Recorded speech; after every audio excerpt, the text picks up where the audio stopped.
channel. Welcome back to another reaction video. We got nobody asked for this.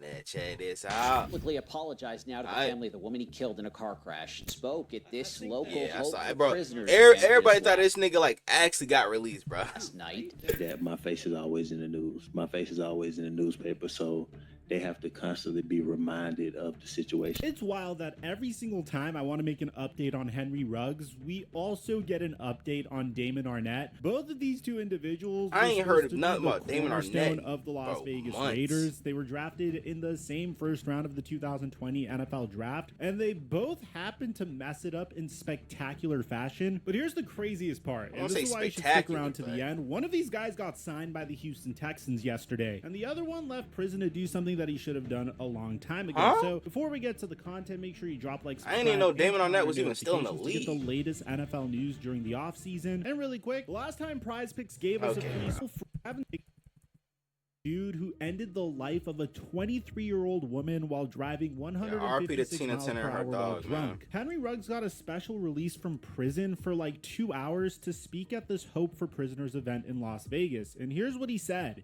One that I wish I can turn back the hands of time. I would love for them to meet the real Henry Ruggs and not the one that was escaping from something. Sincerely apologize for not only being a part of that situation, but the fact that my face is always in the news. My face is always in the newspaper, so they have to constantly be reminded of the situation, be reminded of me, and see, those memories have to continue to rise because of all of the fame and notoriety that I have, which I never asked for. But wait, it gets even more interesting, and personally, I don't know how I feel about this. The man is sitting there apologizing for causing pain to the victim's family because his face is quote-unquote always in the news, and then literally in the same breath, when someone asks if he wants to play for the Raiders again, he goes, "Why would I not? I don't feel like I ended on the terms that are meaningful to me. I would love to play again." And look, I understand you currently got the opportunity to make generational wealth taken away from you. You squander that opportunity by making a horrific decision and a terrible mistake. And even then, people don't think that was enough punishment for Henry Ruggs. But no matter how we feel about Henry Ruggs, I think we could all agree unanimously that, dude, just read the room. You ended someone's life and then you're worried about your football career. I just thought that was interesting. And here's where it gets really crazy. You know what I'm saying? Like, I can see it from both sides, you know what I'm saying? On one hand, he should spend the rest of his life in jail because he ended somebody else's life. But at the same time, you know what I'm saying, I feel like he did learn his lesson. You know what I'm saying? Now, what he did was horribly wrong. Horribly wrong. I just want to get that out the way right now. What he did was horribly wrong. You know what I'm saying? Idiotic. He shouldn't have been doing that. But if he does end up getting released, you know what I'm saying, from prison, I bet you there's going to be so many teams lined up to sign him. Because who wouldn't? You can't teach speed like that. You know what I'm saying? You can't teach track speed, bro.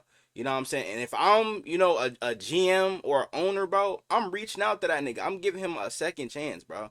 You know what I'm saying? Because he was starting to really come into his own, bro, and starting to really break out in the NFL before he did something stupid. So if he does end up getting released one day, which I think might be, next year or something like that? I don't know. But, hey, I'm giving that nigga a second chance, bro. I'm sorry. Next day, Damon Arnette, the other Las Vegas Raiders first rounder that we're going to talk about, just signed with the Houston Texans. I'm not kidding, both of these stories are happening at the exact same time. So let me take you back to where this all started. It's April 2020. The Raiders are in Las Vegas for their first draft as the Las Vegas Raiders. They're feeling pretty damn good about themselves. They've got 2 first-round picks, and they're about to make what they think are franchise-changing moves. They desperately needed a wide receiver, and they picked a hell of a draft to need a wide receiver because in the Imagine if he didn't do that stupid shit, bro. And they had Henry Ruggs, Brock Bowers, Ashton Genty. Oh my gosh, man, that roster would have been disgusting. Along with the receivers they drafted this past year, and Jack Bech and Dante Thornton, who was also a track star in his own right. But oh my God. The draft that they have 2 first-round picks in, they have their Dang, choice that would've between been Henry disgusting. Ruggs, I'm not Jerry gonna lie. Jeudy, CeeDee Lamb, Justin Jefferson, and T. Higgins. We already know that CeeDee Lamb and Justin Jefferson would eventually become 2 of the top wide receivers in the entire NFL. And Henry Facts. Ruggs was selected first out of all of these individuals. The reason? Well, Henry Ruggs III was the prototypical Al Davis pick. He had a 4.27 40 time, which is the Sheesh. 4th fastest in combine history. The dude set the Alabama state record in the 100-meter dash Roll in high Tide. school with a 10:58. For context, that's faster than Olympic sprinters, no joke. While playing Wow. underneath Nick Saban at Alabama, Henry Ruggs didn't have any character concerns. All the guy did was ball. He had 98 receptions for 1,716 receiving yards All it takes and that 24 one touchdowns mistake, over though, 3 bro. years. He helped win a national championship in 2018, and Nick Saban had nothing but praise. He's a great person, great competitor, and a really hard worker. He never had one problem on our team at Alabama. So the Las Vegas Raiders think that they're drafting a vertical threat. They're Deshaun Jackson type, who's going to open up everything for their offense. The guy got $16.7 million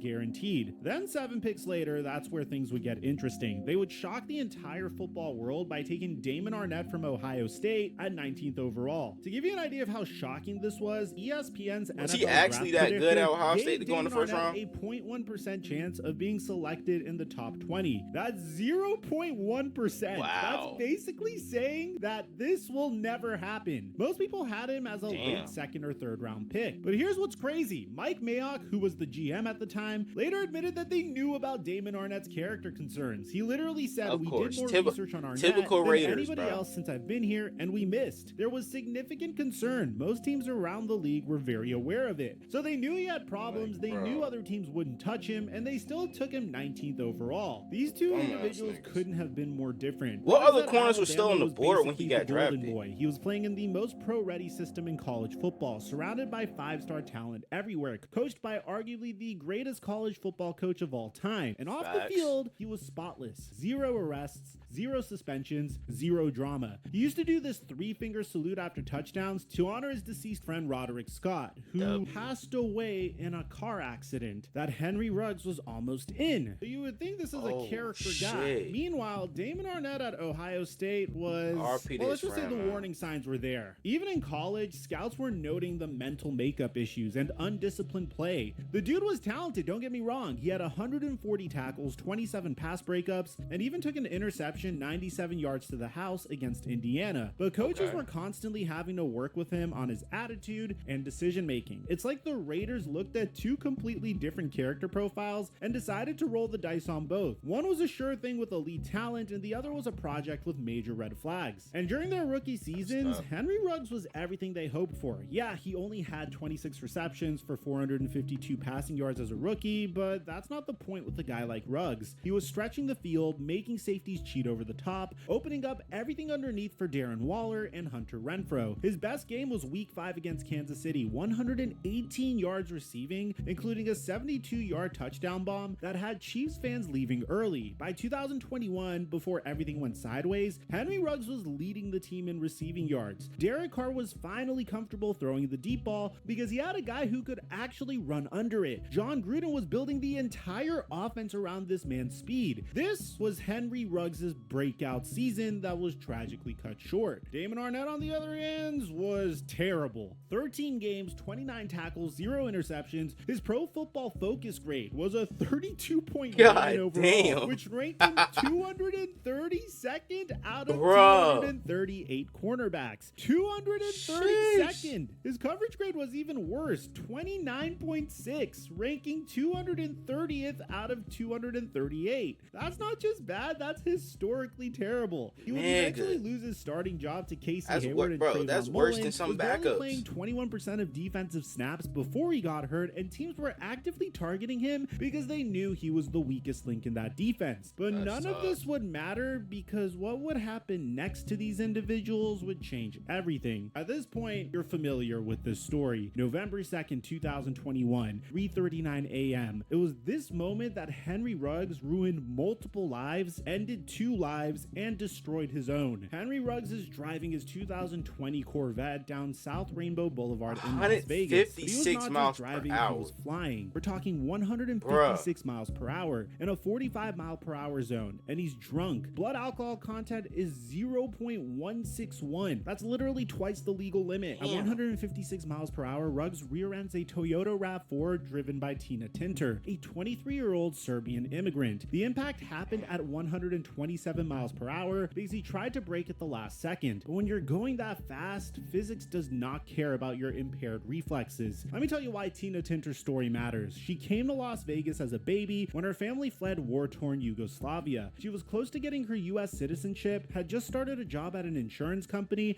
and was studying to become a computer programmer. She had dreams. She had a whole life ahead of her, and she was incinerated to the end of her life in that car as it burned. Her and her 3-year-old golden retriever Max burned to death because a football guy thought he was invincible. Ruggs' girlfriend was in the car with him. She suffered serious injuries, but Henry, he walked away. Sometimes life isn't fair like that. So Ruggs completely ruined multiple lives. The life of Tina Tinter's family, ended Tina Tinter's own life, and got his NFL dream taken away from him as a result of it. The Raiders immediately release him. There's no other choice. $16 million in guaranteed money gone. Their entire offensive game plan, their field stretcher, who was supposed to be the missing piece, gone. And if you think that's where the story ends, you're wrong, because 5 days later, Dame this level of stupidity. This video would surface on social media of Damon Arnette waving guns around and making death threats against people who were just talking trash in his DMs. I swear to God, I will kill you. On everything I love, I will kill you. Nigga, like, I what really the did kill fuck? you. And it would just get worse for Damon Arnette. Check out this timeline of chaos. October of 2020, he has a hit and run crash at 65 miles per hour, leaves the scene, and has his friend claim responsibility. 1 year later, he's arrested for assault with a deadly weapon, carrying a concealed weapon without a permit, and drug possession. A few months later, he has 2 arrests in Miami within 24 hours for a suspended license and drug charges. And then in January of 2024, the dude was arrested in Texas for possession of meth. Bro, if you are arrested for possession of meth, your life isn't going well. Mike Mayock later on revealed that during Arnett's rookie year, he crashed 4 rental cars within roughly a month. 4 cars in a month. How do you even do that? Damon Arnette would have an opportunity after I ain't gonna lie. At that point, bro, just suspend his license. There's no fucking way. Raiders would cut him after the gun incident. The Chiefs would sign him to their practice squad, and then when he got into if you can't make it with the Chiefs, bro, move on from him. But here's there's just no hope for you at the end of the day. Both of these guys are now trying to make comebacks, and the timing is absolutely insane. Ruggs is currently at Casa Grande Transitional Center, which is literally less than a mile from Allegiant Stadium where he used to play. The irony is unreal. He's working at the Nevada Governor's Mansion for $2.50 an hour as part of his sentence. And according to his former teammate Josh Jacobs, he's been training and staying in shape because he still believes he can play in the NFL. This is what Jacobs actually said. He's a good kid. Yeah, I remember seeing this I've never seen him do nothing crazy. Like, he was just one of them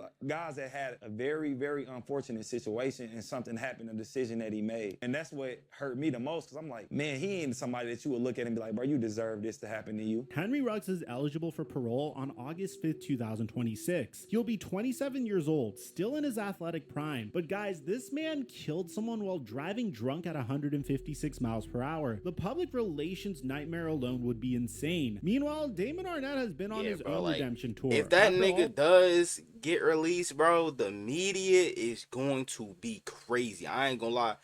The internet might legit break. I'm not gonna lie, bro, because nigga, the backlash behind that is going to be insane. Those arrests and legal issues, he managed to get himself together enough to play in the UFL for the Houston Roughnecks. And apparently, he was actually pretty good. 18 tackles, 1 pick 6 for 51 yards, 5 pass breakups in 7 games. I wasn't even really watching UFL this year. Moose Johnston said, the first time I met him, his appearance even, you see a completely different Damon Arnette. Very professional. He was very remorseful for everything that happened. Everybody I talked to said that he was genuinely changed. And that brings us to the most recent news. The Houston Texans signed Damon Arnette. They worked him out, like what they saw, and decided to take a flyer on him. Now, this makes some sense for Houston. It's my first time hearing about this.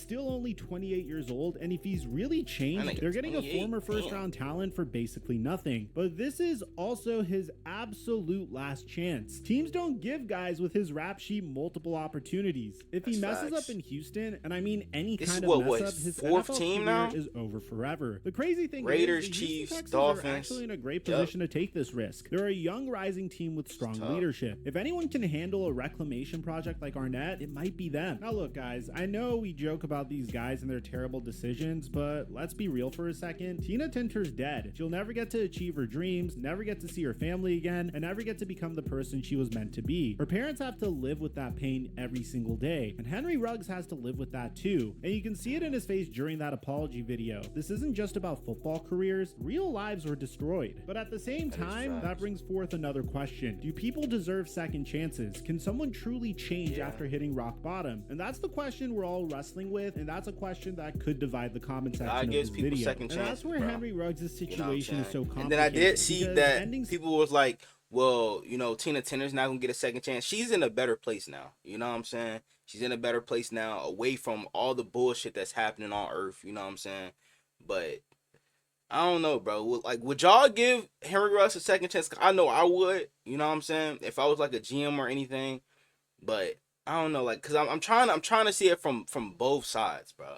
Cause I know her parents and stuff like that, her family will want him to spend the rest of his life in jail. You know what I'm saying? And I'm looking at the football fan perspective, bro. Wanted to see this nigga play in the NFL again, bro. So someone's life because you decided I'm a little torn in between between. At 156 I would definitely miles give per him a hour second isn't chance, a mistake. It's a choice that had consequences. The fact that he's even thinking about playing football again while serving time for vehicular homicide just doesn't sit so well with me. But at the same time, the NFL has allowed players back for similar crimes before. Dante Stallworth ended someone's life in a DUI crash and still came back to play. Leonard Little did the same thing and had a long career. So there is precedent. The difference might be the speed and the circumstances. 156 miles per hour is just a different level of recklessness. That's not impaired judgment. That's complete disregard for human life. But based on the pain I see in this individual's face each and every day, based off the fact that he was robbed of tens of millions of dollars, and based off the fact that he may not have the same opportunity ever again once he does sign with a football team, no team's gonna bring in Henry Ruggs to be wide receiver 1. I wouldn't be surprised if another football team gives him a second chance. And in that scenario, once the Chiefs don't get him, only time will tell if he's truly sorry for what he did. Let me know in the comment section down below, how do you feel about these two individuals? Aside from that, I'm your boy Mike. I'm dropping our mic until our next upload. Man, this was crazy. I ain't gonna lie, bro. I want to know what you guys think down in the comments below. You know what I'm saying? Y'all let me know what other NFL videos I'm to react to. Without further ado, I'm out. I'ma make them feel me, make them people when they chow me. And if you don't know me, I'ma make sure that you know me. I hate to say it, but I really think I'm broke. But I know I'm chosen, I really know I'm chosen. I know I'm chosen. I was just lost a year ago, but now I'm focused. When good at sports, this microphone can be my trophy. Not taking drugs, I found a better way of coping.